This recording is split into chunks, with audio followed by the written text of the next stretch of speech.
Hello, podcast listeners. This is your host with the most, and we're coming to you with a top 5 episode. Not that this episode's in the top 5 of the one we've done. No, we're creating a top 5 list. The top 5 comedies of all time, according to me, your host with the most, JJ Gordon, and my amazing co-host and friend, Tucker Lucas. What belongs on this list? What doesn't belong on the list? Get ready to cringe and agree. This episode of JJ Meets World, we're building the top 5 list. And by the way, if you'd like to help support our podcast, visit jjmeetsworld.com where you can donate to our Patreon, pick up some killer swag at our merch shop, or click the link to Apple Podcast and give us a 5-star review. 1, 2, 3, 4. JJ Gordon, sort of like that Indiana Jones, in that he's always sniffing out his next adventure. Yes, he is. He's always interviewing guests so he can have them on his show and they can talk about pop culture, arts, and leisure. JJ has his flag unfurled and he likes his french fries curled, and he's fun and then he twirled as he goes to meet the world. He will march into the rain even if his ankle sprained. Take a peek inside his brain. This podcast is called JJ Meets World. Tucker, this episode's going to be, it's going to be a lot of tit for tat, okay? Why's that? You had mentioned that you want to come up with a list of the JJ Meets World definitive top 5 comedies of all time. Yes. And you and I have a feeling, are going to differ on our opinion. So I think what we need to do is we need to throw down and come to a consensus. And I'd like to build it in this way. You get one choice that I cannot veto in the least. And I get one choice you cannot veto in the least. Okay. And then the other 3 go in there. But we're not going to tell our non-vetoable ones until the end. Because if I feel really passionately about something and I can convince you to take that, that means I get to add a little something extra to the basket. Right. Well, that means there are going to be things that you want to use the veto on or save it for. Right. Because there are ones that we'll agree on. The whole premise here being, I had raised to JJ that I think we should, like you said, create our top 5 film comedies, films of all time. And that what I had raised to JJ, which he has now added to, and I like the addition, what I've raised is that he and I will each put forth candidates that we believe should be in that conversation of the top 5, right? And then between him and I, we will have to sort of negotiate, politic, if you will, to decide on what 5 remain in the list and in which order. And you're saying that you're saying at some point, once in this conversation, if we cannot agree that it belongs in the conversation, then you're going to protect it from veto? Correct. At that so point? For example, let's say I love the movie Quacker Jacks. Okay. And I give my pitch to you of why Quacker Jack should be in the top 5. And you're like, no, I just don't see it at all. And there's no other space for it. I get to veto you suppressing that. Like what I get to do is I get to say, like, I'm not listening to your opinion and I don't care about what you say. This is going on the list. If anything, you and I have at least one unilateral decision each. Correct. That we get to just make. Okay. Correct. But the other 3 we have to have consensus on. Okay. Right. Absolutely. So when I start compiling my list, I don't start with what I would be considered, like, I don't start with the movies. I start with the people who make the movies. Okay. Because I feel like if I whittle it down to saying, like, well, there's got to be a Mel Brooks movie on this list. Right. This guy has done too much and has created too many gems for it to go by. And then I have to think, what Mel Brooks movie am I going to fight for if I'm going to fight for a Mel Brooks movie on this list? Right. And I mean, you could certainly, I'm sure there's an argument to be made for multiple Mel Brooks movies that could belong in the conversation of top 5. But then you go, would you ever want to give him more than one slot? I mean, you could think that your own personal top 5 includes 2 Mel Brooks films, but now you're really cutting someone out, right? Right. And I think one of the most important parts of comedy is the fact that comedy isn't just a laugh. Comedy is so much more than that. There's nuanced comedy. There is slapstick comedy. There's thought-provoking. There is very cerebral comedy. Yep. So to me, I feel like if we're talking about the top 5, they need to showcase all these different types of comedy. It's almost like a master class in comedy, right? Mm-hmm. Right. So that's hard. So would you like to start with a film, or would you like me to start with a film? Let's have you start with a film. You're the host of the show. I think so. Yeah, we'll go one by one and start adding some candidates here. And I think once you and I have each put forth 5 candidates, then we can figure out who the 5 are going to be from those 10. Okay. This clearly Monty Python is one of the greatest comedy institutions of all time. Mm-hmm. It brought British comedy to the United States in this sort of underground way. And I dare say that besides the Rocky Horror Picture Show, this may be the most popular midnight movie of all time. And that's Monty Python's The Holy Grail.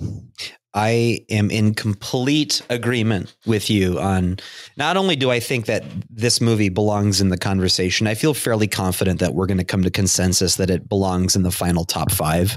And I mean, you know, Monty Python has a bunch of great films besides Holy Grail. There's Life of Brian, Meaning of Life, and obviously there's Show itself. But if I were to this day, Monty Python and the Holy Grail still affects me in a similar way as it did when I first watched it. And I remember when I first watched it, I watched it on VHS at my mom's house in the afternoon on a weekend, knowing I'd always wanted to see this movie, but not really knowing anything about it.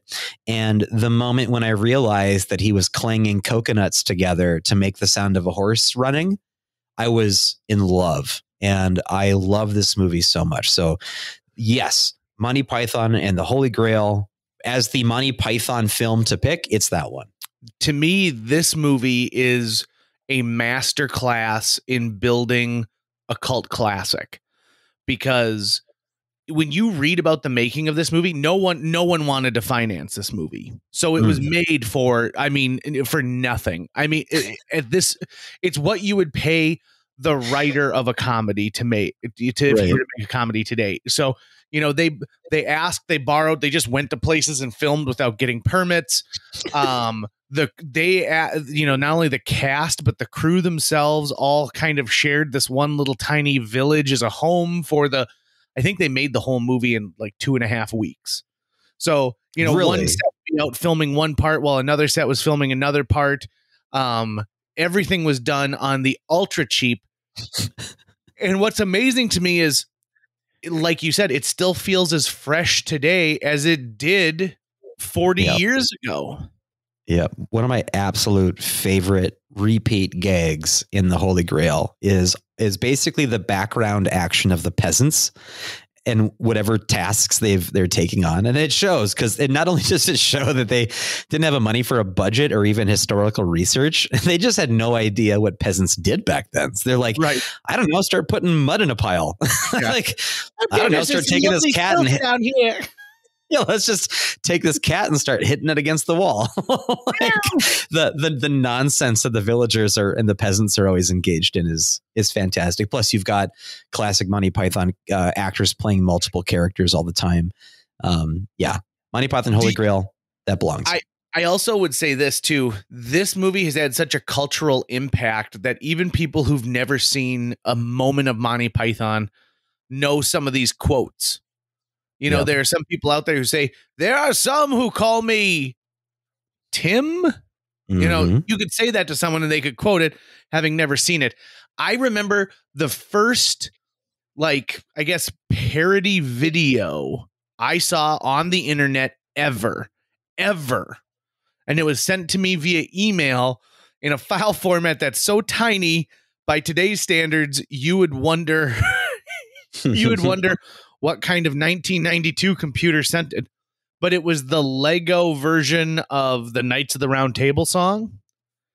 And to me, the fact that someone took the time to do that decades after this movie came out and then send it across the internet at lightning speed to all countries means that this movie deserves a place on the mantle. So that is one that I had a feeling that we would agree on, and I wanted us to get off on a good foot. I agree, and I believe my first suggestion is going to have a similar effect, but let's find out. Okay. The Zucker brothers are giants, in my opinion, in the world of film comedy. And there's all sorts of movies of their style. Like basically they kind of defined almost their own style of comedy and film that if you see it since you go, oh, that's sort of like a Zucker style comedy. It's usually zany, surreal, self-referential, and all these other things. The very first Airplane is my all-time favorite comedy. And I think that Airplane to this day, again, is one of the most quotable films of all time. It was the introduction of Leslie Nielsen as a comedic actor. That was his truest gift. And some of the best comedy in that movie comes from people who were not known to be traditionally comedians. They were typically, straight stage or theater actors. You've got Robert Stack, known for Unsolved Mysteries. Again, Leslie Nielsen, I've already said a few other actors whose names I can't remember off the top of my head. But surely you can't be serious. I am serious, and don't call me Shirley. That line alone is pure gold. And that movie is filled with those moments. So my addition to this conversation to start is Airplane, the very first one. And I don't know how you're going to respond to it. Let's find out. I 100% agree that there are a lot of the movies, like you said, that are in the same vein of the Zucker brothers. I would include things like Wet Hot American Summer has definitely was influenced by the Zucker brothers. You think of later things that they did like Basketball. I love that. Even Airplane 2. But the thing that I like the most about Airplane, and this is why I think it's so successful, is first of all, do you know it's a parody film? It's a parody of like the airport movies. Yeah. So it's essentially a disaster movie, but everyone plays it straight. At no point is there, this weird thing where we all acknowledge like it's ridiculous that there's an inflatable autopilot. They play it straight, and there's, they play it as if they're in one of these disaster movies. In fact, they really only get one character who's allowed to break the fourth wall, and he is so over the top and silly that you love it. He's the guy who's like, what does it look like? Well, it looks like a big Tylenol. You're talking about like the effeminate air traffic controller. Yeah. He's like, what can you make out of this? Out of this, I can make a hat. I can make a brooch. I can make a pterodactyl. You get great performances from Lloyd Bridges in this movie. Lloyd Bridges. That's what I was trying to think of. Yeah. Oh my God. Airplane is a movie that is so silly, but found such a dedicated audience. If you made a movie like that today, okay, that is over the top and silly, and I think to some extent sort of the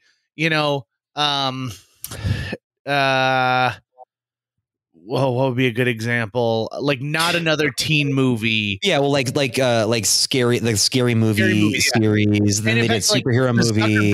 Zucker Brothers did one of the scary movies. I think it was like Scary Movie 3.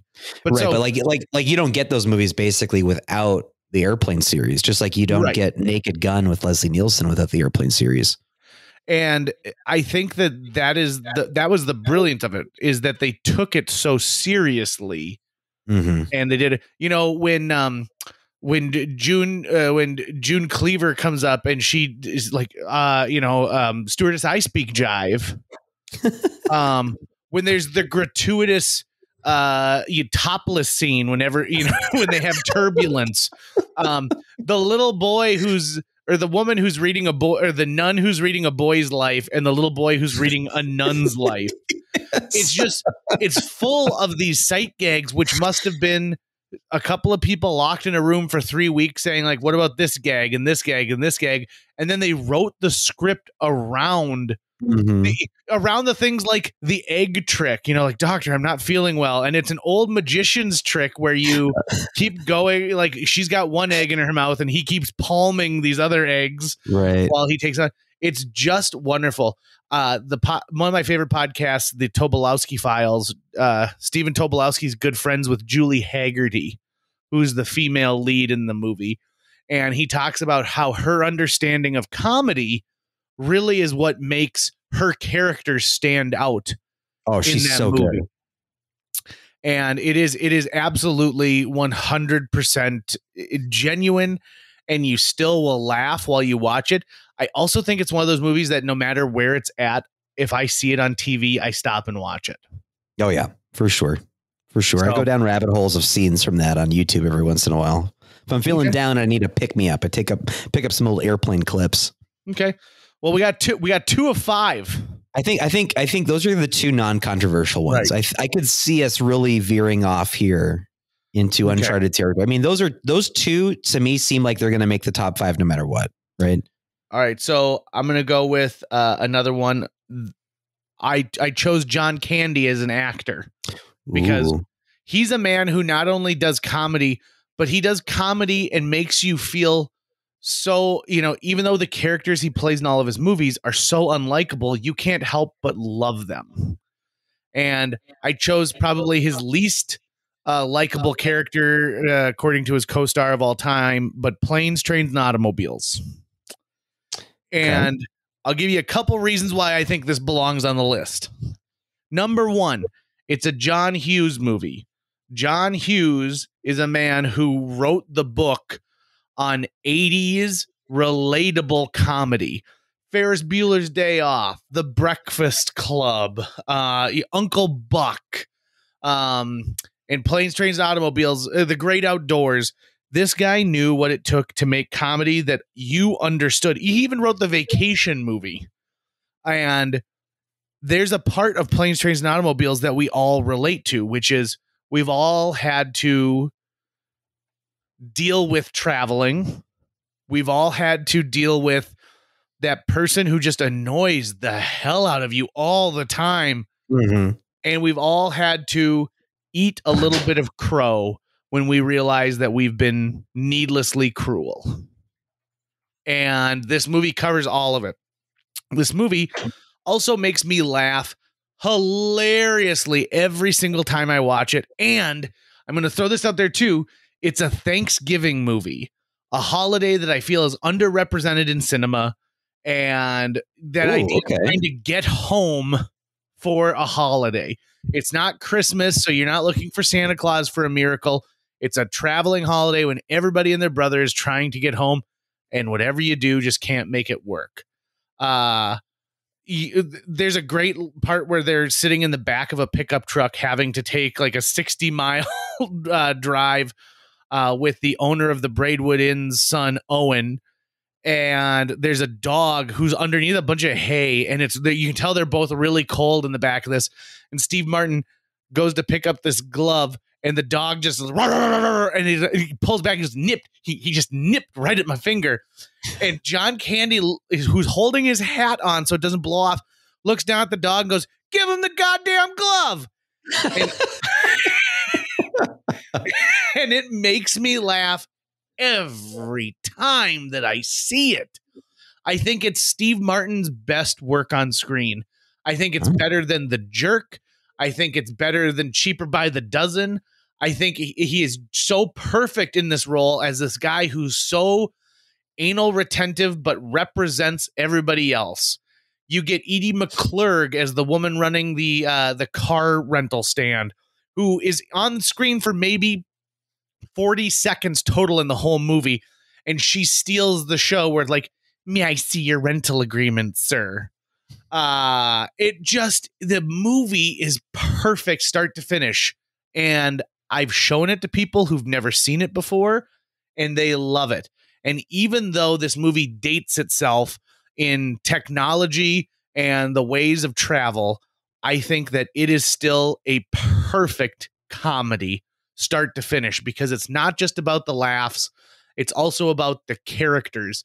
And Tucker, your dad always told me that he said, listen, a great dramatic actor is wonderful, but just because they're good at drama doesn't mean they're good at comedy. A comedic actor has an easier time going between both worlds because they understand that comedy can be tragedy.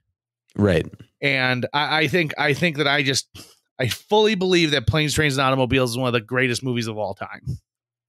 Okay. All right. So this is where things are going to start getting interesting for sure. Yeah. So I'm not ready to veto Planes, Trains, and Automobiles. It does seem like it belongs in the conversation.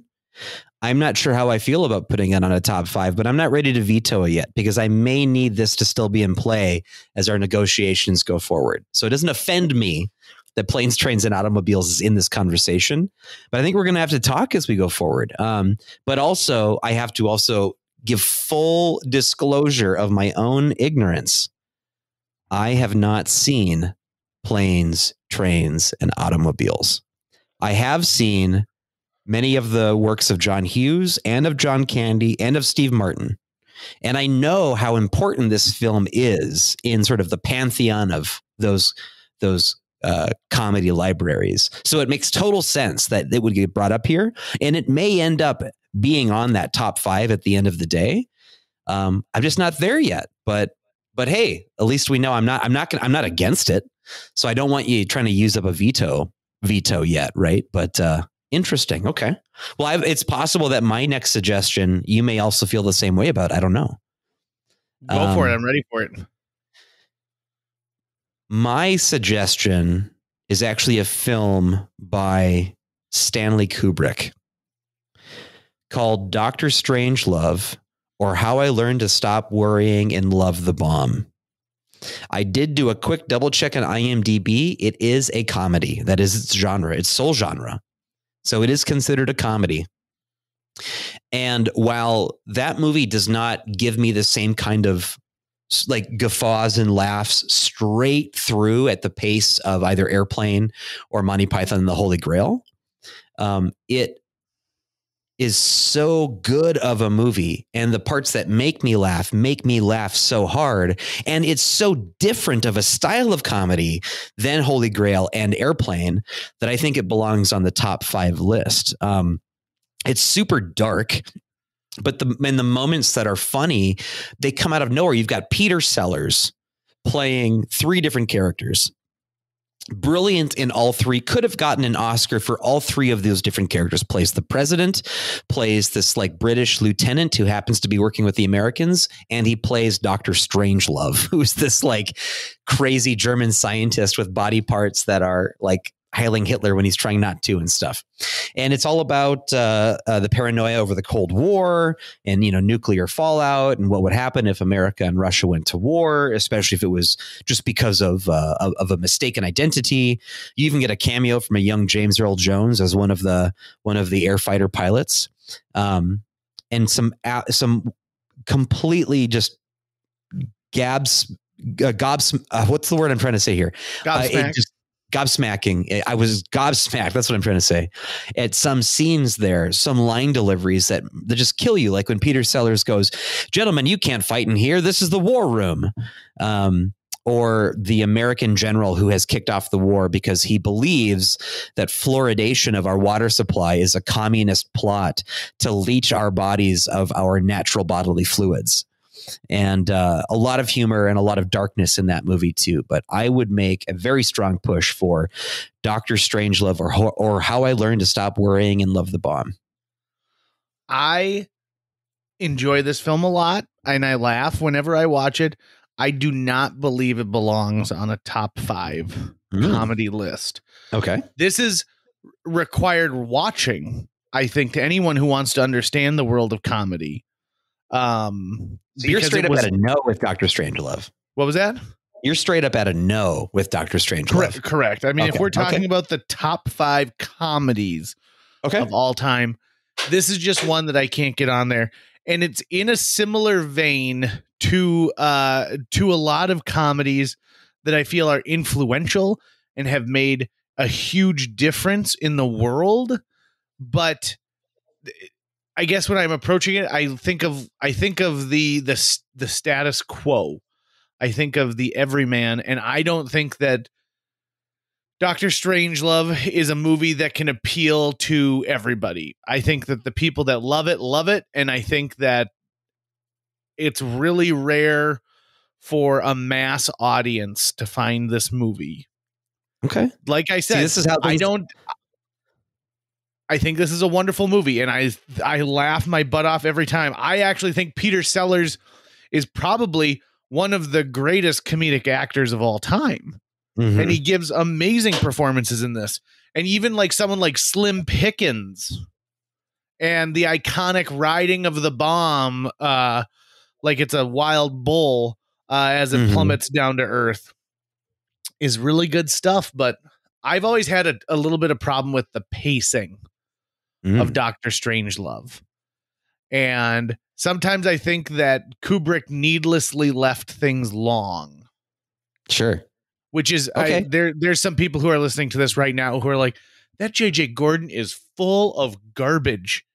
He has no idea what those he's people talking are about. always listening, JJ. They're always listening. Those people, they're always there.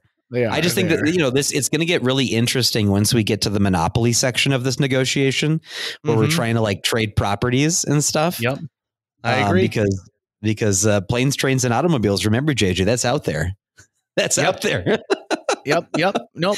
Okay. So you and I have each brought 2 movies to the table so far. Yep. And 2 are definitely on. So it's now your turn again to bring up another film. Okay. For the good of the order. Animal House. Ooh, okay. The start of the John Landis comedy era. This is a movie that when you look at the cast of it, this is the movie that really made John Belushi a movie star. Tim Matheson goes on to having a huge career. Kevin Bacon's in this movie. It goes on and on and on and on and on. And it proves that there's a new generation of comedians. So Saturday Night Live kind of kickstarts the idea that, comedy isn't just these old vaudeville acts. It's not just Buddy Hackett anymore. There's something new. And Animal House is the beginning of that. Also, do you think there's something about Mary without Animal House? No, you don't. Not at all. Not a chance. I don't think you get Caddyshack. I don't think you get Ghostbusters. I don't think that you get Dumb and Dumber. I don't think that you get Van Wilder. I don't think that you get I sure as shit don't think you get even Superbad without Animal House paving the way. This movie became not just a number 1 for an R-rated comedy, but it became number 1 just as movies. You'd be hard pressed to find someone in our dad's generation who didn't see this movie 3 or 4 times when it came out. I can think of people who've been on this podcast who owe their start in comedy to having the John Belushi wearing the college t-shirt poster in their bedroom and trying to mimic the eyebrow raise. There are people who still quote it to this day. There are people who solely went to college because of the movie Animal House. Now, does Animal House predate Porky's? Yes, absolutely.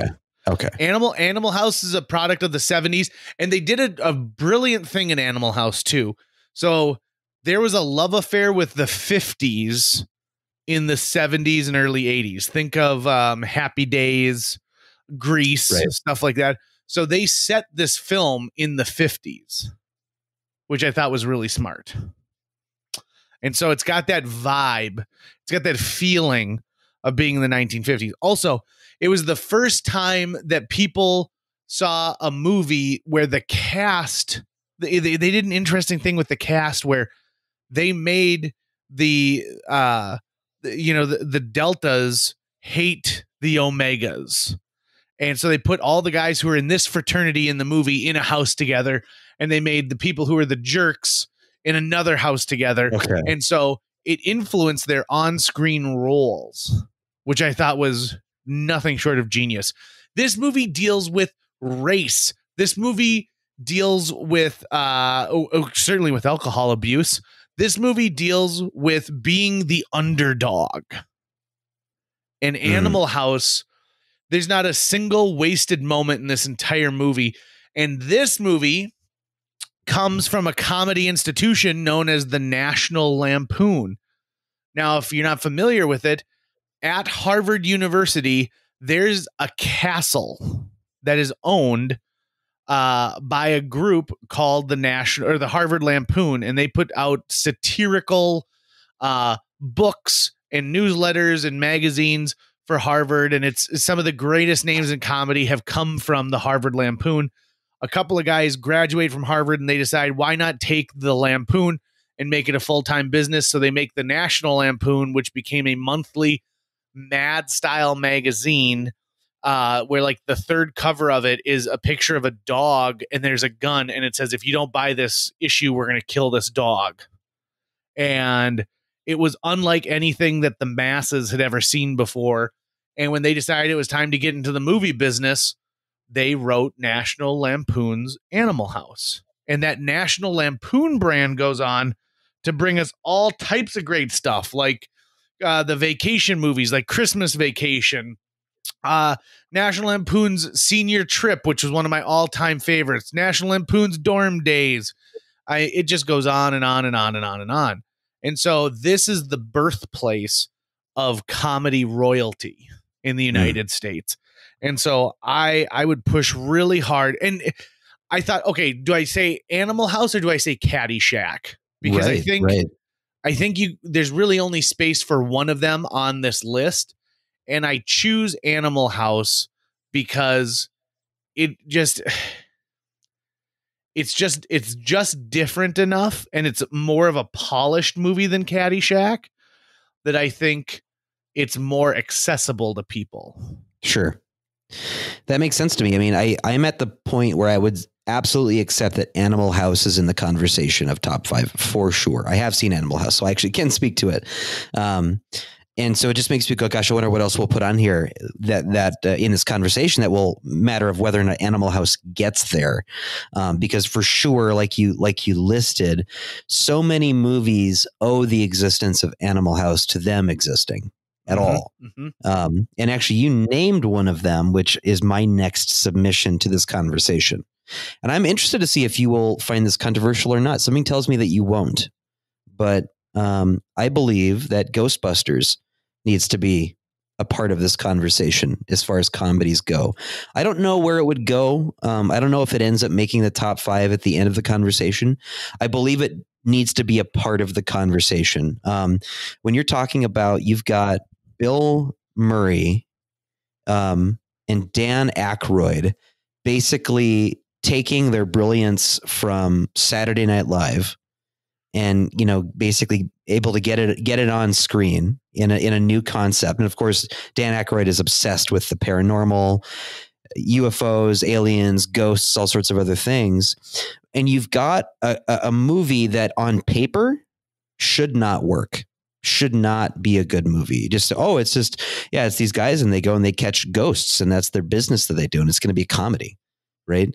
That doesn't seem to work. But then when you watch it, and the brilliance of everyone who's a part of it, that movie has become so iconic now. And it is so pure 80s, like through and through. I don't know what year what year did Ghostbusters come out? 84? I think 84 for the first one. Right. So like it came out the year before I was born. So I've never known a world without Ghostbusters in it. But I think Ghostbusters is also one of those movies that really was showcasing the beginning of, I think, what blockbusters became, where you've got this thing that comes out of nothing. It's not a pre-existing franchise, right? But then you're able to build a huge franchise out of it. So they had Ghostbusters action figures, Ghostbusters cartoons, Ghostbusters, all these other things that typically get saved for like superheroes or action movies or Saturday morning cartoons, right? But a comedy with a bunch of SNL dudes and a bunch of no names and a budget was able to do what Ghostbusters did. And Ghostbusters is one of those movies that they can make as many sequels as they want. They'll never capture the first film, ever. They'll never come close. I like Ghostbusters 2. It can't even hold a candle to Ghostbusters 1. Not even close. So I don't know how you would feel about Ghostbusters belonging in the conversation of best comedies of all time. What's your favorite part of Ghostbusters 1? My absolute favorite part is when what's his name? Lewis Tully. Yeah, the accountant. Yep, Lewis Tully. Rick Moranis. Yeah, but what's the actress? Rick Moranis. There you go. After they've won, and Rick Moranis kind of comes out of his daze, and he sees that everything is covered in marshmallow. Something about his delivery of "man, landlord's going to be pissed," always doubles me over. I don't know what it is, but he's my favorite. Every moment that Rick Moranis is on screen in the Ghostbusters is pure gold. Like the fact that he only invites his clients to his party so that he can use it as a tax write-off. That whole ad-libbed scene of him just walking around and talking about all the people at the party, I could just watch that. Mark runs a small mail order business out of his apartment, and Patty is a part-time. I mean, come on. That is gold. How many takes of that do you think they did? I would have loved to have been able to be offered the chance of like watching. Like, I wish I could have become friends with Harold Ramis when he was still alive and said, hey, man, do you happen to have access to all the different takes Moranis did on that? Because each one of those has to be preserved by the Library of Congress. It just has to be. So I'm going to throw this out there right away. Did you know that John Candy was supposed to play that role originally? Yep, I did. And he was going to play it as like a German. So really? Yeah. So his Louis Tully is going to be very German. And so he did everything and and he ended up with a scheduling conflict, I think with the movie Splash, maybe. Really? And he suggested Rick Moranis for the role. Okay. And so Rick Moranis owes it to that. And then in the late 80s, he's working on another sci-fi movie, this time with Disney, and he goes, gosh, you guys, I'm so sorry, I'm so busy, I've got this movie Uncle Buck coming out and I gotta concentrate on that, but you know what, you should look at Rick Moranis to play Wayne Zelinsky in Honey, I Shrunk the Kids. He'd be great. So really, Rick Moranis is the bulk of his career is thanks to John Candy being too busy, which my guess is he would be the first person to tell that to you too, right? Right, probably, because he's a very humble, amazing dude, Rick Moranis. Well, and John Candy is one of those people too that I would hope if he made a recommendation, you took it. You're like, right. Oh, John Candy says this guy's awesome. That means they're awesome. I also think, you give a lot of credit to SNL in your talk of Ghostbusters, but I think it goes back to the Second City because really that's where Harold Ramis, Bill Murray, and Dan Aykroyd honed their skills. Sure, for sure. To be able to play this. Now, this shouldn't be shocking, but I'm going to need some more convincing that this makes top 5. Okay. And not because it's not a great comedy, but because I think this thing supersedes the comedy world. I think that this was one of the first times you saw a movie that might be sci-fi, it might be comedy, it might be it might be obviously clearly it's an effects masterpiece, but to me it fits in other pockets so well that I think it's hard to nail it down to one. IMDb has it listed as 4 different genres. They say action, comedy, fantasy, and sci-fi. So I see what you're saying. I think you're raising some valid points here. So I guess as we continue on, we'll see if this can hold on to space or does it survive the next conversations or not. I don't know. Right. So that's my next submission is Ghostbusters. I think that's a great one. Let's move into the 1990s for a second. Okay.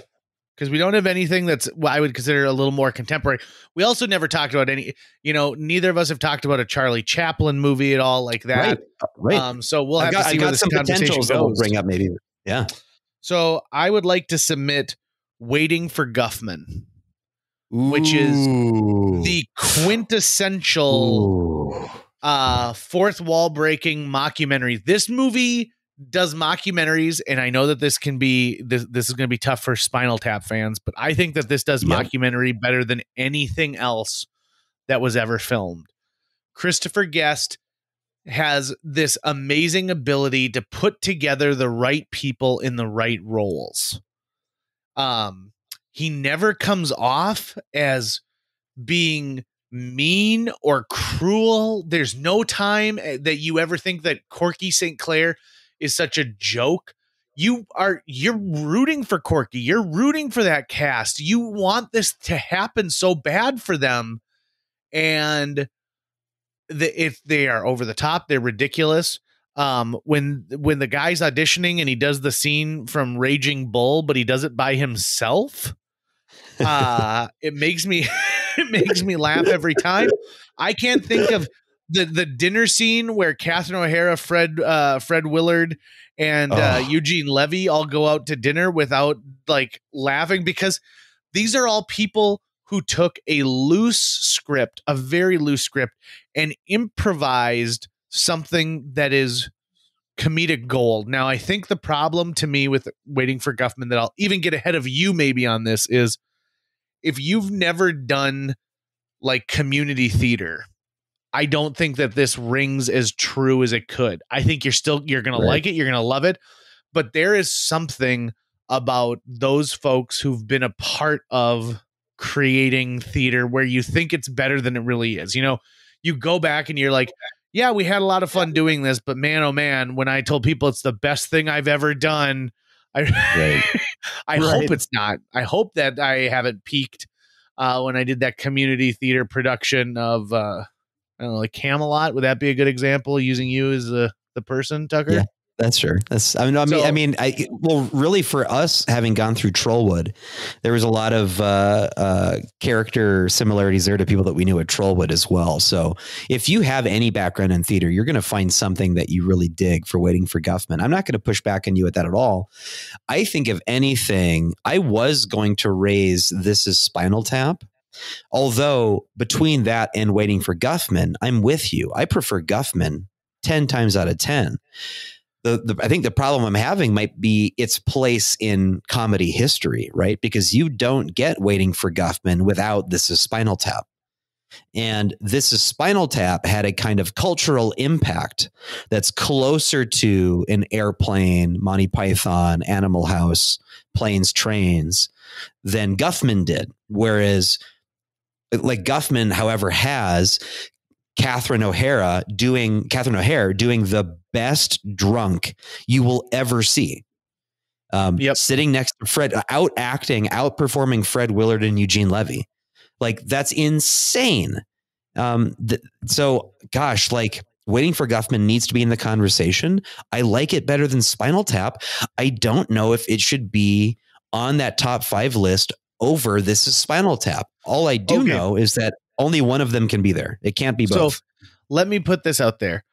I don't think This Is Spinal Tap has aged as well as Waiting for Guffman has.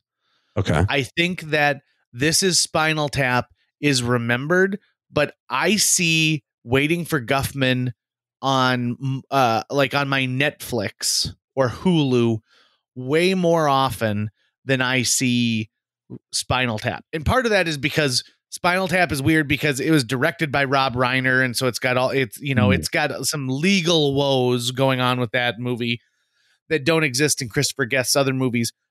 But I will say this, my mom loved Best in Show, and she's not somebody who watched a ton of movies or anything like that. But when he parodied the Westminster Dog Show, I think he found his biggest audience with Best in Show. And so sometimes I have to convince people, like, you should watch Waiting for Guffman. I know how much you like Best in Show. Does that make sense? But to me, sure. And Spinal Tap doesn't come into the conversation nearly as much anymore. I agree that when it came out, it was huge. It was like, oh my God. But I don't think that it has followed through quite as well. Okay. So I think you've convinced me that for that sort of mockumentary entry, it's really Waiting for Guffman, because there is a demarcation point between Spinal Tap and Waiting for Guffman where it really is the sort of Chris Guestiverse, versus the Rob Reiner verse from before that. Although I don't know exactly how all the creative details went in. So I'm down for having Waiting for Guffman in the pool of films that should be considered for top 5. And I'm not going to bring up Spinal Tap. Whether Guffman makes it to the top 5 or not, I'm not sure yet. But I think what you've argued for makes total sense to me. All right, you're up next, buddy. Okay. Gosh, what do I want to put in here? I mean, there's so many ways to go. I kind of feel like, okay, I think, okay, here we go. Spaceballs. For my Mel Brooks submission, I get that Blazing Saddles. Oh, wait a minute. Mel Brooks did Young Frankenstein, didn't he? Shit. He did. I'm sorry. I retract Spaceballs. It's Young Frankenstein. Oh, thank God. Oh, I had forgotten about that one. Young Frankenstein is, I think, should almost be elevated immediately to the top 5 list because it is a work of pure genius. Gene Wilder, of course, is one of the most brilliant performers we've ever seen come through the performance space.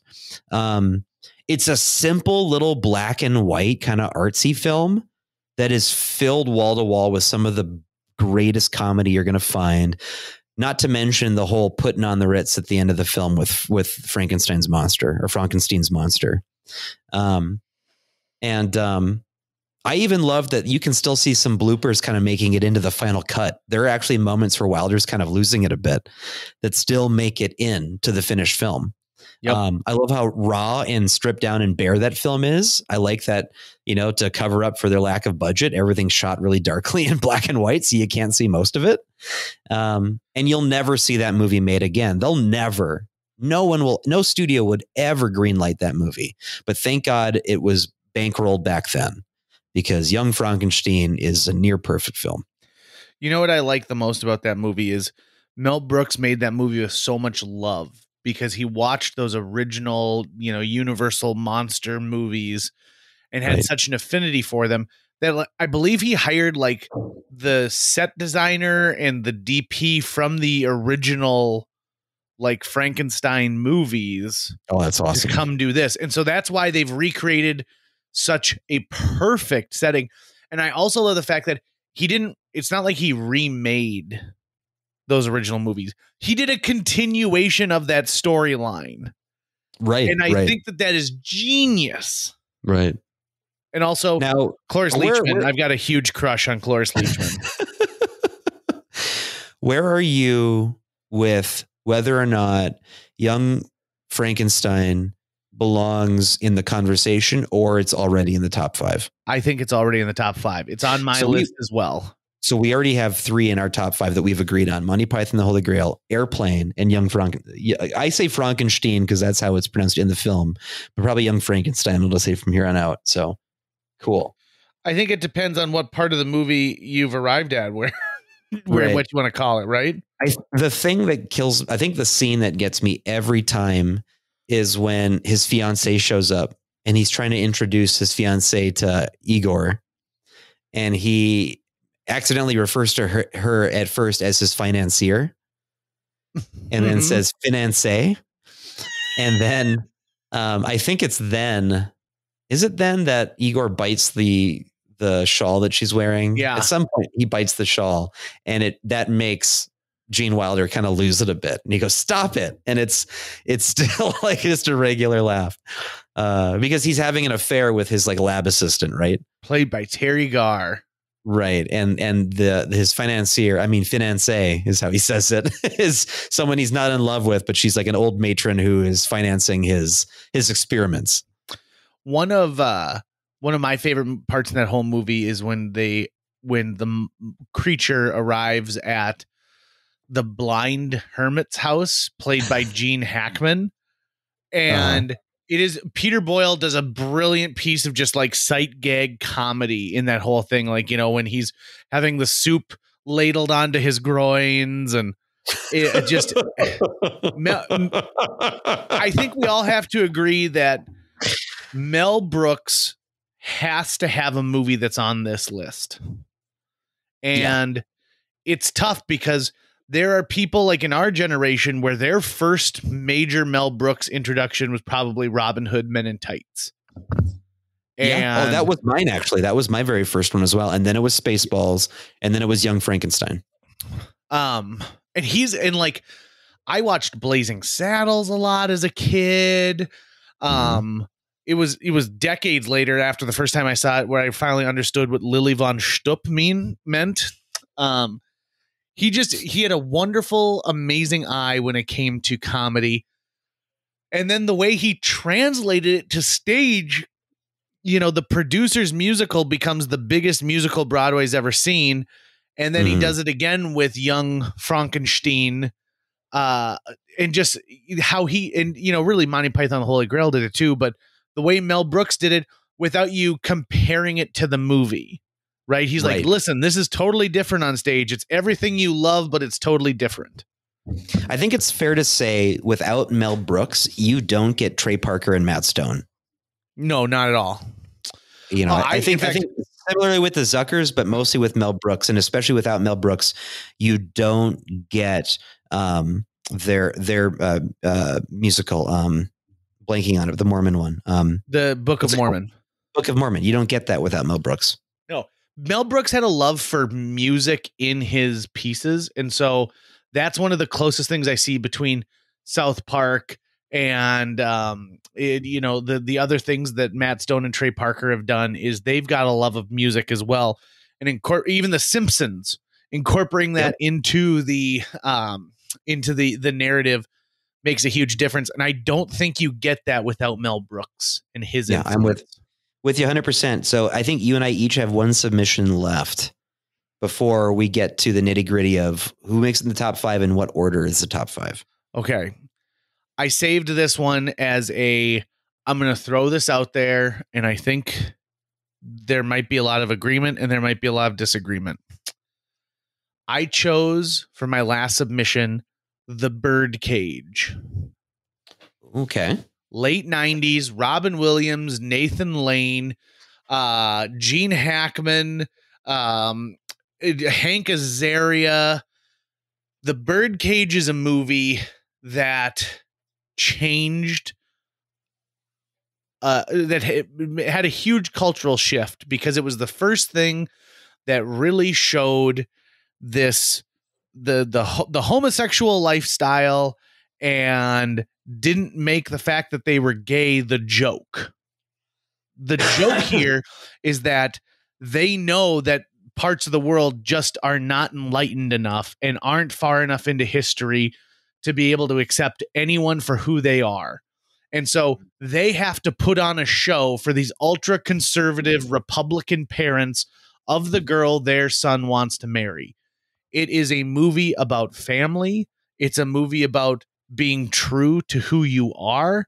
It is a movie about not just acceptance, but learning that you were wrong. And it is without a doubt one of Robin Williams' best performances. He gets to be kind of zany, over the top, and slapstick at points.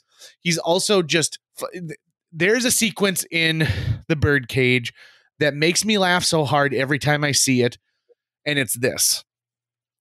They've transformed their entire apartment to look like they are cultural attaches to Greece. These two gay men who run a nightclub and love each other deeply. They change their entire lives. Nathan Lane is in drag at this point, and they are hosting the ultra conservative parents of the girl that their son wants to marry. And Hank Azaria plays Agador Spartacus. they're like butler and cook. And so Robin Williams is in the kitchen and his son rushes in and he goes, "Where's the main course?" And Robin Williams is already beating his head against this countertop. And he goes, "He didn't make an entree." And he goes, "What?" And so Hank Azaria had made this thing called sweet and sour peasant soup that involves like a whole egg, like not cracked, just a whole egg. And it's just looks like it's awful. And so Hank Azaria has lost it and he's kind of crying in the corner. And Robin Williams goes like, "I got to give him more soup before they see the bottom of the bowls." He's like, "Shut up, just shut up to Hank Azaria." And then he falls down in the kitchen, gets back up, and you can tell he's completely broken in what's happened, and that was unplanned. He goes, just shut up. And he turns around and storms out of this room. And in that 35 seconds of film, you see one of the most dedicated performances to nailing, because what he's doing in this character, which I think is amazing, he is playing a character who is playing a character, right? He's playing a gay man who's trying to play it straight for the night. Right. And that movie, start to finish, has so much heart and is so flippin' funny that I have watched it time and time and time again. It's based off of a French film called La Cage aux Folles, which means the birdcage. And it is pitch perfect. And it did something that I thought was amazing culturally, which is in a time when being out in the open and being who you are and living your truth was still something that was not, it was not comfortable on a national level. They made this movie. Mike Nichols, who's a huge, huge, huge part of the comedy world, makes this movie. And even people who are total pieces of crap went out and saw this movie and found great enjoyment in it. And I think this opened the doors to a lot of people to say, listen, a romantic comedy doesn't have to be about a young white boy and a young white girl. Comedy is for everybody, and you can mine comedy, and what seems simple place to you and me is not to somebody else. And you can find reasons to laugh that are not demoralizing and not cruel. You find reasons to laugh because, my God, you identify with those characters. And I think that that is a huge step in what comedy can do for the world. Gotcha. Okay. You know, like when you think of even some of the best television series that dealt with homosexuality, they're comedies. They're right. And I think that this is a movie that really did that. And if you haven't seen The Birdcage, you owe it to yourself, because it is, Nathan Lane is so flipping funny in this movie. It is just perfect. Just perfect. So throwing that one out there. Okay. So I do like The Birdcage a lot. It has been a very long time since I've seen it. I was a young guy when I saw it, but I remember liking it a lot. It does not hit me strong enough to even be in the top 5 conversation, but I think I need to rewatch it. Doesn't mean it shouldn't be in the convo. It just means that I'm probably not putting it on the top 5 myself. So it's probably my feelings in The Birdcage are probably closer to your feelings on Dr. Strangelove. I feel the same way. Yep. You know, where it's like, no, I like this movie a lot. I think everyone should watch it, but it's not clinging to this. It's not sticking to my ribs the way I kind of wanted to. So I haven't vetoed anything, but I'm putting this down in like I'm not super enthusiastic about it making the top 5, not because of its content, merely just because of like where it kind of stands in the pantheon of all of these. And I think my last suggestion is also going to either be, I think it's going to be for you somewhere between Dr. Strangelove and Ghostbusters is what I'm anticipating, but let's see. For me, and this is not listed as a comedy on IMDb, but I do believe that more than anything, this is a comedy. I believe it is The Princess Bride. Now, I'm a huge Princess Bride fan. It's in my top 5 all-time movies. It's my number 3. I laugh so hard at that movie. The reason I see it as a comedy is I believe that everything that's in the movie is there in service of the comedy itself. I think the tone that is set by that movie is comedy through and flipping through. I think it strikes a comedic tone more than Ghostbusters does, as Ghostbusters is really something that belongs in a genre that's taking that genre seriously, whereas Princess Bride does exist also in this sort of fantasy and sword fighting and daring do genre, but it really deconstructs the genre from a comedic perspective.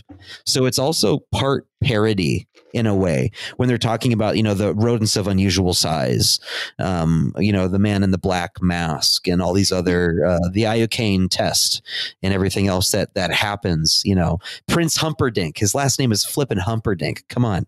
It's a comedy. And it's a comedy that also, though, does what, say, Airplane did, which is everyone in it is super locked into the seriousness of it, in that Buttercup and the man in the mask are genuinely in love, and it plays off as though they are genuinely in love.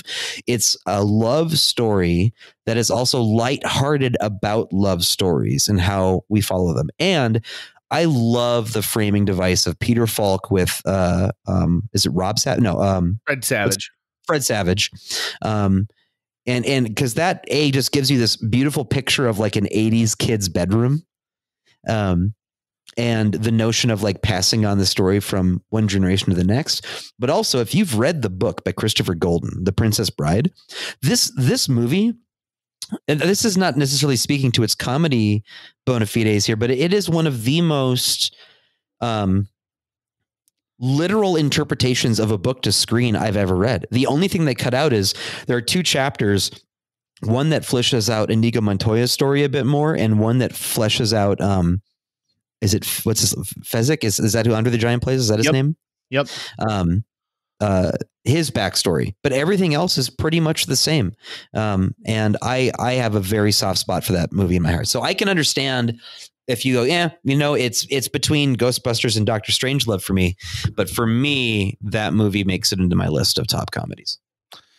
I see 100% where you're coming from. And I also think it's one of the most quoted movies of all time. I think, in my opinion, it has to be quotable to be on this list. Mm-hmm. I just don't think it arrives at enough comedy for me to consider it a comedy. I think it is like that Ghostbusters where it just isn't there. It's something that supersedes it. Like if you said, what are your top 10 movies of all time? It's easily in the top 5 because I've seen it so many times. Right. Also, the second Rob Reiner movie we've talked about in this. So is Rob Reiner a comedic genius in some way? Well, but one of his movies is totally not in consideration right now. But I want to know from you, I guess both on Ghostbusters and Princess Bride, are either of them at least in the conversation, or do you see neither of those as being in the conversation? I see neither of those. I see Ghostbusters being in the conversation. I do not see Princess Bride. Okay, because that clarifies the list I've got here then, because as I've been tracking what we've been talking about, we've agreed on 3 films that belong in the top 5: Monty Python Holy Grail, Airplane, Young Frankenstein. There are 4 films that we've brought up that we have not agreed yet go in the top 5, but are part of the conversation. Mm-hmm. That's Planes, Trains, Animal House, Ghostbusters, Guffman. And then 3 films that we've brought up, 2 from me, 1 from you, that have not made it to the belong in the discussion phase: Dr. Strangelove, The Birdcage, and The Princess Bride. Now, the way this is working right now, JJ, is you and I could each just pull rank on each other and just each pick the 4th and 5th one. But I think what we should do is look at these 4 films that we both agree are in the conversation and see if we can agree on what those last 2 are from these 4. Okay. So those are Planes, Trains, Animal House, Ghostbusters, and Guffman. How about humor me this? If you were to pick 2 from that would automatically go to the top 5, what 2 would you pick out of those 4? Planes, Trains, and Automobiles, and Animal House. Okay, so I would pick Animal House and Guffman, which makes me think that we can at least agree that Animal House goes up to the top 5 list. Yep. Okay, so now that means we have to figure out, how do we get this 5th one added? Is it going to be one from this 3 of Guffman, Ghostbusters, or Planes, Trains, or is it going to be something else? Well, okay, so we get into a situation here where I'm going to throw this one out there. I don't think we can complete this list until you've watched Planes, Trains, and Automobiles. Really? You think I can't have a judgment on it? I don't think you can, because everything that you've mentioned I've seen. If I had never seen Dr. Strangelove, I don't feel like I could have as strong of a feeling about it not being on this list. Right, but I'm a movies guy, and if I haven't been driven to watch Planes, Trains, and Automobiles, maybe that's a knock against its quality. I think that's difficult. I knew that one would cut deep. I think that one's tough because, okay, let me put it this way. You're a movie guy, but you know what? If you go to Target right now, okay? Target carries maybe 100 titles on DVD tops. Okay. It's much smaller because you can order off of Amazon or BestBuy.com, but they have dwindled it down to the things that sell on a consistent basis. Of the movies we talked about, here are the ones that I think actually are for sale right now at Target. If you walked into a Target: Ghostbusters, Animal House, Caddyshack, Christmas Vacation, Planes, Trains, and Automobiles, Princess Bride. So Gotcha. That means that Airplane, Young Frankenstein, and Holy Grail are movies that we think belong on this list, but are not popular enough for Target to carry them in stock in their store at all times. So you're basically saying that my argument that it's not popular enough is bullshit. 100%. I think that they play the shit out of that on TNT and TBS.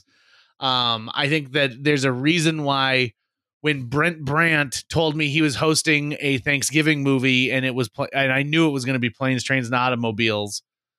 I that's just what I'm saying here.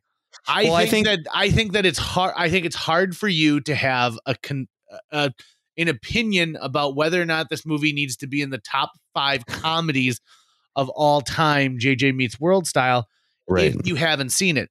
Now, you've probably seen clips and, you've probably, heard little anecdotal bits of this, but you have got to watch the scene where Steve Martin flips out on the rental car agent and says the F word like 65 times in 2 minutes.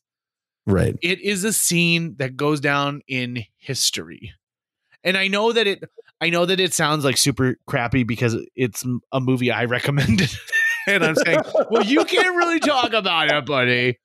But I do feel that it's true. Like, you have to have seen it to be able to justify it. Okay, so because unfortunately, JJ, we don't live in a fair society, and we're not going to be waiting for me to see Planes, Trains, and Automobiles, because understand, I still have the power to veto one movie. Yep, you sure do.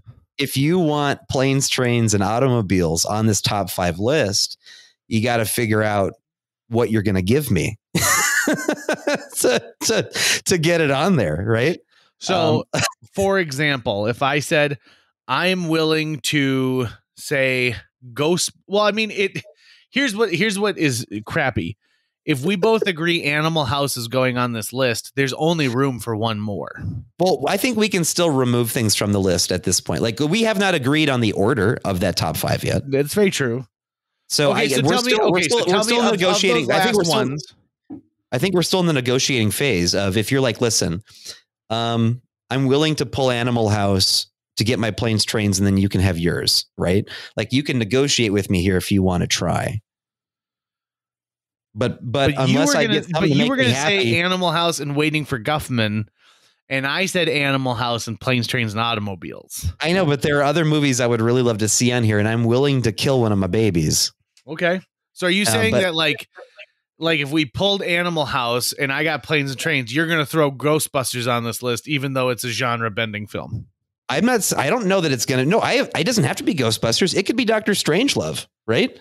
Oof. There's one that you don't get to tell me no to. Right. So if you want Planes, how important is it to you that Planes, Trains is on this top 5 list versus one of those other films that is on the top 5 list? I would rather amend it to say, I agree with your other 2, like of the ones we've chose, the other 2, and get Waiting for Guffman on the list, than allow fucking Dr. Strangelove to get on the list.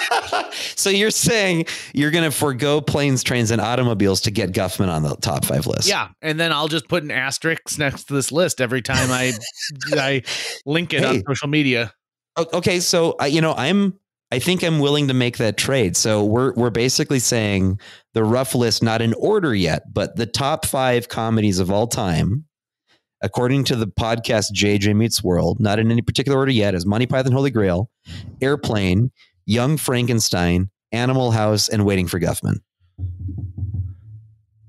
That's what we're saying? Yes. Are you sure? I mean, if that's the best I can do at this point, Is it? I don't know. I mean, use your brain here, man. Come on. Let's you want to, anything else you want to bring up? Like, I know that we kind of stopped at 10 suggestions, but is there like an 11th hour suggestion you'd like to throw in the mix here? Well, I mean, I think there's people out there who are like, why didn't you include Some Like It Hot or Grumpy Old Men? Why is Zoolander not on this list? What about Old School, The Hangover? There are tons of outside options here, but the thing is I know you get to force one through and I get to force one through. Uh-huh. And I can, and so what are you going to force through? I mean, I was considering Duck Soup, Ace Ventura Pet Detective. I was considering the Beavis and Butthead Do America, even though I know that wouldn't make the list. But wild cards like that can help you in an end game negotiation, right? You get people afraid of other options. God, I really feel like you're Mitch McConnelling me right now. like, what's the greater good, JJ? Yeah. What's going to make you happiest at the end of the day of what's possible? You know what? I've got to include Planes, Trains, and Automobiles. So I'm going to use that as my lone pick to include on here. Okay. And would you replace Animal House with it? I would free up Animal House and hope that you make the right decision. Okay. To make Animal House your choice. Okay, so my choice will not be Animal House. My choice would be The Princess Bride. Okay. So in this new list, it'd be Monty Python, Airplane, Young Frankenstein, Planes, Trains, and The Princess Bride. So number 5 is clearly The Princess Bride. Oh, hold on now. Yeah, it's clearly on the bottom. I mean, it made its way into the top 5, but it is the bottom of the top 5. I will give you. Let me put it this way: if this was a BuzzFeed article, and I clicked on it was the top 5 comedies of all time in ascending order from 5 to 1, and I saw that 5 was The Princess Bride, I would click away from that page because I'd be like, these people have no idea what they're doing. Oh, you just agreed then that Princess Bride is not number 5. No, I'm saying seeing it even on the top 5 list. Oh, I got say it. Pass. Got it. Honorable mention, sure. But the fact that this is occupying one of the slots in a top 5, click away. Okay, here's how we got to go. What intern wrote this? I think here's how we got to go now. So we know the top 5 films we're negotiating over, and I've had position on you in that you've gone first in almost every instance, and I've gone second. So I'll give you position on me now, and I'll give you an offer here of my preferred number order from 5 to 1, and then you're going to respond to it. Let me write mine down real quick, because I think if we agree on position 3 without conferring, that's clearly where that film belongs, right? Got it, right. Okay, so hold on. I'm just writing down too my reverse order. Oof. I think we both are going to agree on 3. We may agree on 2 and 1. I think you and I are going to be stuck on 4 and 5. That's my thought. Okay. Oh man. And I'm ready with my 5. I'm ready. Okay, so if I were to wave a magic wand in my top 5 comedies in descending order from 5 to 1, it would go like this. Number 5 is Planes, Trains. Number 4 is Princess Bride. Number 3, Young Frankenstein. Number 2, Monty Python, with number 1 being Airplane. That would be my descending 5. What's your descending 5? We have one match. Is it Young Frankenstein? Nope. It's Monty Python. Oh. So we put Monty Python at number 2. Young Frankenstein as my number 1. Really? Okay, give me your descending 5. Okay. Princess Bride in number 5, Planes, Trains number 4, Airplane in number 3, Monty Python in number 2, number 1, Young Frankenstein. Okay. I put Airplane further down the list only because it is of the top 3 of those ones that we agreed is going on no matter what. The ones that you and I both said, yes, it's the least accessible to a wide audience. And my reasoning behind it is this. I could convince my sister to watch Young Frankenstein, I think, before I could convince her to watch Airplane, because she already has a frame of reference for like what the Frankenstein film genre is. Mm-hmm. Okay, so I feel very, very strongly that Airplane needs to be higher up in the list than Monty Python. However, I could get on board with Young Frankenstein going to number 1 if Planes takes number 5. So would you be down for a order that's Planes, Bride, Python, Airplane, Frankenstein? Nope. If I'm going to concede to having Planes in 5th position, Airplane's got to be number 3. Airplane's got to be number 3. Okay. So I would take Planes in 5th, Princess Bride in 4th for Airplane, and then Monty Python and Young Frankenstein could battle it out for number 1. Okay, so you're which saying I feel is a huge just, concession, by the way. Could you just repeat your offer again to me here? Yep. My offer is you can put Planes, Trains, and Automobiles in slot number 5, Princess Bride in slot number 4, but Airplane has to be number 3. And then really at that point, Young Frankenstein and Monty Python, we just have to decide which one belongs in the number 1 slot.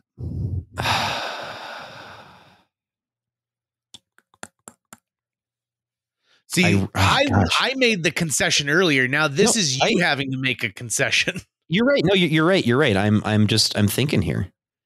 I'm taking my time. I don't have a lot of. I didn't force Captain Ron onto this list because we know I think we knew where that one was going to go, though. I think even you know that Captain Ron does not belong in a top 5 comedies of all time conversation. It's true. It could belong in top 5 comedies released on August 16th, 1992.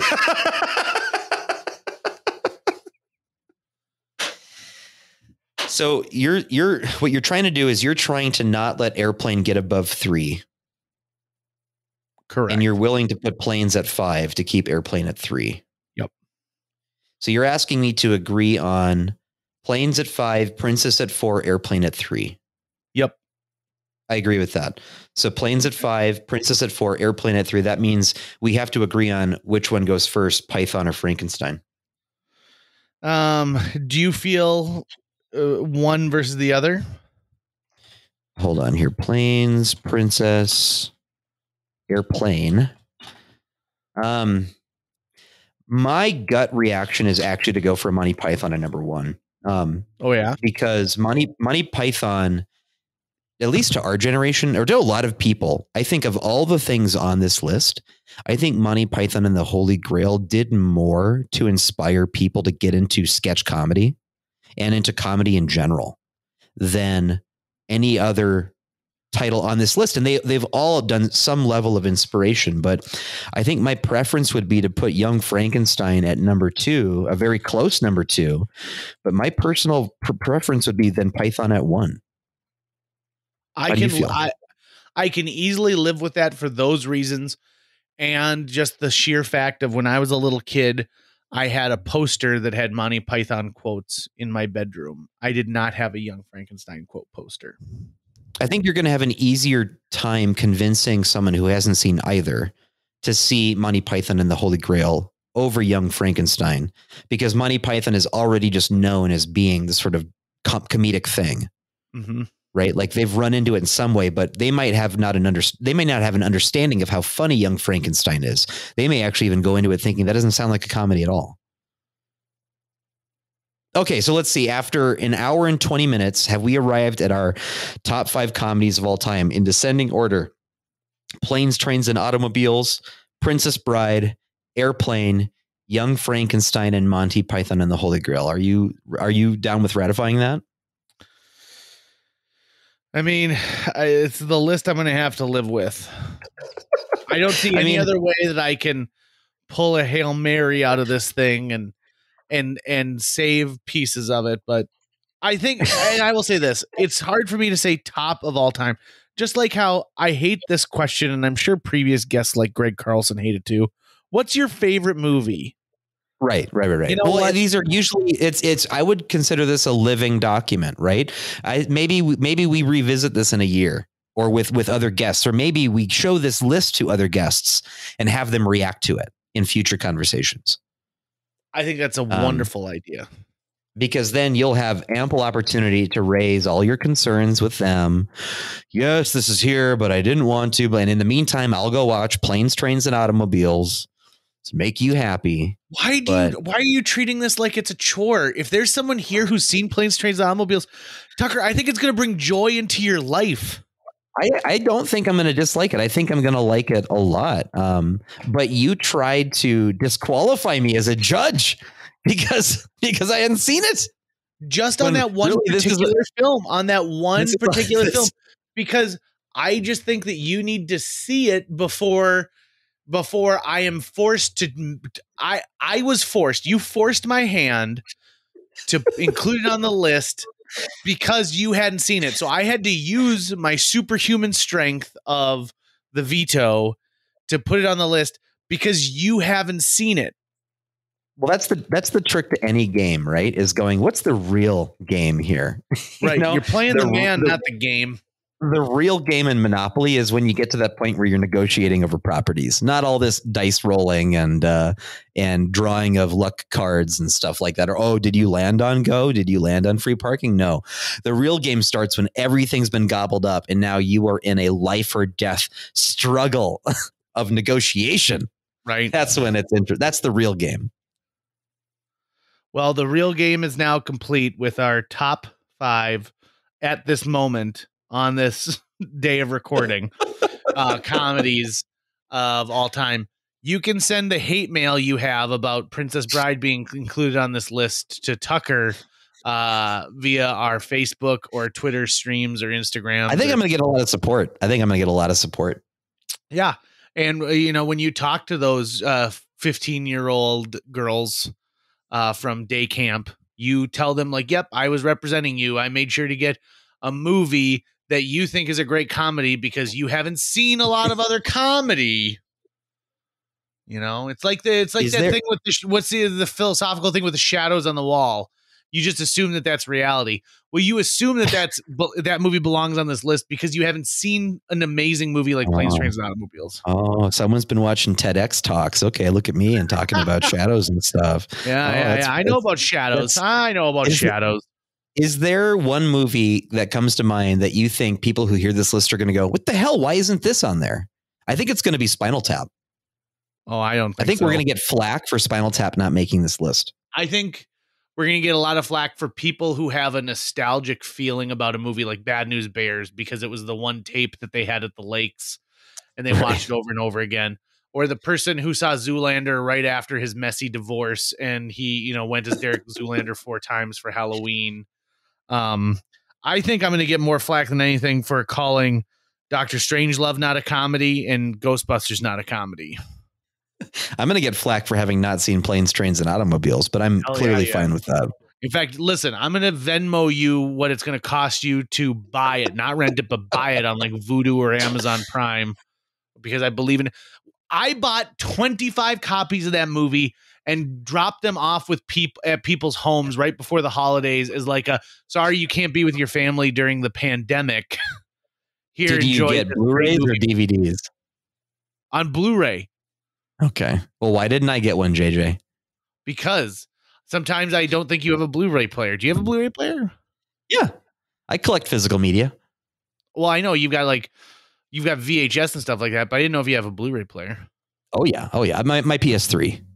Oh, okay. That makes sense. Is my Blu-ray player. Well, you know what? You want me to drop it over? I will. We're recording in a virtual studio tonight. I'll just swing over with one of my 20 copies of that movie and a copy of Captain Ron, and we can watch them back to back.